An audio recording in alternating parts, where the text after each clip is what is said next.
If you're watching this video, there's a good chance that you're feeling a little behind in YNAB. Maybe it's been a few weeks or a few months, and maybe you don't even want to admit how long it's been. But now you've got this pile of transactions and things aren't matching up, and you're wondering, should I just do a fresh start? Or maybe you're here because it's the beginning of a year and you think you might want to do one every year.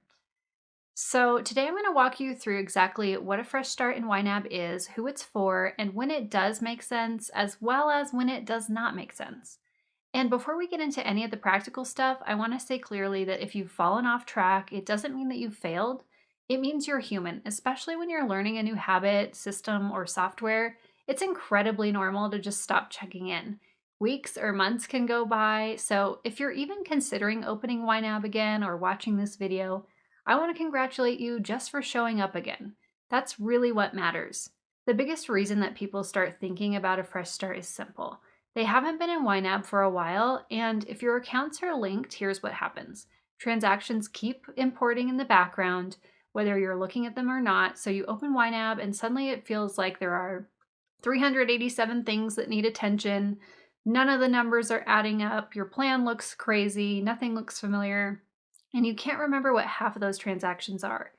So now you're trying to mentally time travel, and it's overwhelming. That overwhelm often turns into something heavier, like feelings of failure, guilt, or thinking that budgeting just isn't for you. But the truth is that falling off the wagon does not disqualify you from budgeting, it's just part of the process. The most important thing is not perfection, it's showing up again and being willing to try again differently. So, what exactly is a fresh start? A fresh start in YNAB gives you a brand new budget file. YNAB calls this a plan, while keeping some of the things intact. So your accounts will carry over, your categories will carry over, and your targets will carry over. What does not carry over is your old transaction history. So it's a clean slate, but not starting from absolutely zero. And that's an important distinction because a fresh start isn't that you're throwing everything away. It's more like I'm keeping the structure, but clearing out some of that clutter.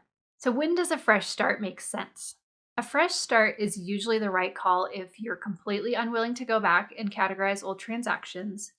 There are so many transactions it feels emotionally or mentally impossible, and you don't really care about preserving the historical data that much, or maybe your plan was fairly new anyway, so you're not losing much insight. Here is the big gut check. If the idea of fixing the current plan makes you want to close YNAB and never open it again, that's a sign, because in that case, I would much rather you do a fresh start than quit altogether. When not to do a fresh start? Most of the time, I actually recommend sticking with the same plan if it's realistic. Continuing your existing plan makes sense if the number of categorized transactions is manageable, you want to keep historical data for spending trends or taxes, you don't want to bounce between archived plans to look at prior years, you want to compare year over year increases in things like groceries, utilities, or subscriptions, because that data is incredibly valuable. If you can handle it, even a few minutes at a time, keeping one continuous plan is usually ideal because everything stays searchable in one place. But again, if continuing makes you want to throw the whole thing out the window, that's your cue to just reset and do that fresh start. And if keeping the same plan has any appeal to you, watch till the end because I'm going to share a time-saving method for getting through those old transactions without spending hours doing them one at a time. If you're going to do a fresh start, do this first if you have any reliable data. Before you hit the fresh start button, there's one really important step. I recommend setting your targets in your current plan first. Because your old data still lives there and it's easier to access right now, things like average spending in a category, specific bill amounts, due dates, recurring payment patterns. Once you do a fresh start, those targets will carry over, which saves you from guessing or rebuilding everything later. This one step can make the fresh start feel calm instead of chaotic. I also recommend doing this on the web version because it's simply easier to click around, search, and make changes quickly. So you've got a few options for pulling the data for targets. Option one is to use the category view for averages. If you've got a solid average on something like groceries, click the category, look at the recent spending patterns, and use that number to set your target. If you haven't been using the budget consistently, I'd base your target on the most recent period where things were normal-ish. like the last month you were actively checking in. You can click back to that month. Option 2 is to use the activity column to find bill transactions. If you want a specific bill amount or due date, click into the activity number for that category and look back through recent months to find the bill transaction. Confirm the amount and roughly when it hits. Then you can create your target based on that date and amount. Option 3, this is best if you've been gone for a while. Use the All Accounts tab and search. If you've neglected this plan for a while, your best bet is the account register search.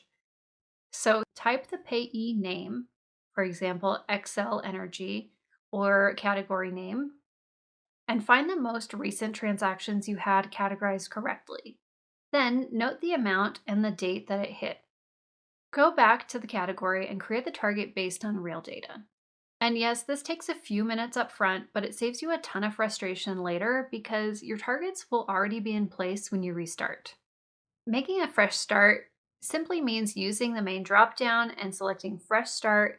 Then you'll name your new plan. The old one will automatically be archived in case you need to go back to it later.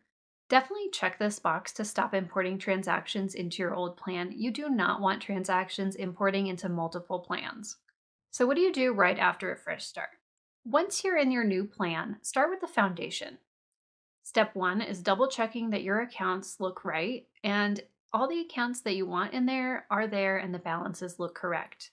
You're not trying to fix everything yet, you're just making sure you're standing on solid ground. Step 2 is to confirm that linking is actually working. This matters because sometimes accounts look connected, but they're not importing correctly. You'll usually see a check mark to the right of that account name if things look good. If you see anything other than that check mark, click the icon and read what it says. Follow the prompt to fix it. The goal is that transactions are flowing in cleanly so you're not manually chasing them down. Step 3, review your categories and simplify if needed. Now look at your categories and ask, is there anything here that's no longer relevant to my life? Am I avoiding this plan because it feels too complicated? Are there categories I made just in case that I don't actually use? Some people love breaking out every subscription separately. Others are way more successful with one simple subscriptions category. There's no right answer here, only what makes this easier for you to use consistently. And here's a really common example: groceries versus household items. If you're buying both at the grocery store, separating these means that you'll need to create a split transaction constantly. So, unless separating those numbers truly changes your decisions, combining them might make your life dramatically easier. My general rule of thumb is if separating the data doesn't matter and it won't change your decision making, simplify it. If you're not going to use less toothpaste and toilet paper, for example, because you saw the toothpaste and toilet paper numbers, don't create extra work for yourself. Just keep in mind that if you consolidate categories, you're going to need to update the target to reflect the amount needed. Step 4, reorder your category groups so that the plan makes sense to your brain. This is underrated, and it really can be helpful in sticking to this long term. Drag and drop your category groups and categories so that your plan is organized, easy to scan, and intuitive. The most important thing is that the plan makes sense to your brain, not anyone else's. And if you're not doing a fresh start, here's how to save time if you're continuing with your current plan and there's a backlog of transactions. Do not go one by one in chronological order unless you love suffering. Instead, step 1, go to All Accounts. Click the blue bar showing the transactions needing attention. This filters it down so you're only looking at the ones that actually need something from you. And step 3, sort by payee. This groups similar transactions together. Step 4, batch categorize any of those repeats. For example, if Costco is always groceries, click multiple Costco transactions and categorize them all at once. This alone can cut cleanup time dramatically. Then you're left with fewer mystery transactions that require investigating. If you genuinely don't know what an expense was, you can categorize it to something like fell off the wagon category. It's not ideal for clean data, so use it sparingly, but it is better than getting stuck for 30 minutes trying to decode a $14.72 charge from a place called SQ BILNK-182 LLC. So how do you actually stick with YNAB after either choice? Whether you fresh start or you continue with your current plan, success comes down to consistency, not effort. First, make sure that YNAB is easy to access. You can the app on your home screen, bookmark it in your browser, leave a visual cue where you're going to see it, like a sticky note on your keyboard or your monitor, or maybe even your phone when you go to bed at night. Next, schedule it. Even just a few minutes a day or a short check in a few times a week.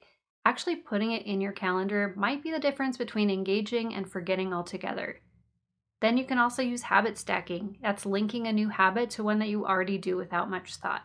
For example, when I drink my coffee, I open YNAB. After I change into my PJs, I open YNAB. And if you feel any fear or avoidance around looking at your money, just know that that's totally normal too. I like to compare it to a kid that thinks there's a monster under the bed but never checks. That fear just grows and grows because they're not looking. The moment they look, the anxiety drops. Money is a lot like that. We can build it up in our heads thinking that there is a huge mess underneath and we don't want to look, and maybe it'll just go away if we don't pay attention, but that's not the case. That anxiety just continues to build under the surface when you don't have that clarity and you don't look. So get back engaged with your money. I promise it's not going to be as scary as you build it up in your head. Just take it one step at a time. Clarity with your money brings that relief and peace that you've been craving. And a fresh start really is a fresh start. You get to do it differently this time. Slower, simpler, more realistic. YNAB is an incredibly powerful tool, but it's not a set it and forget it situation. It's really a lifestyle. And when you show up consistently, even for a few minutes, it will give you peace with your money. You can do this, you're capable, and showing up again is already a win. If you want any more help with your YNAB plan and or money mindset, I'd love to chat with you. You'll find a link in the description for booking a complimentary intro call to chat about how I can help, or you can feel free to purchase a 15-minute quick fix session if you want that quick targeted feedback of your plan.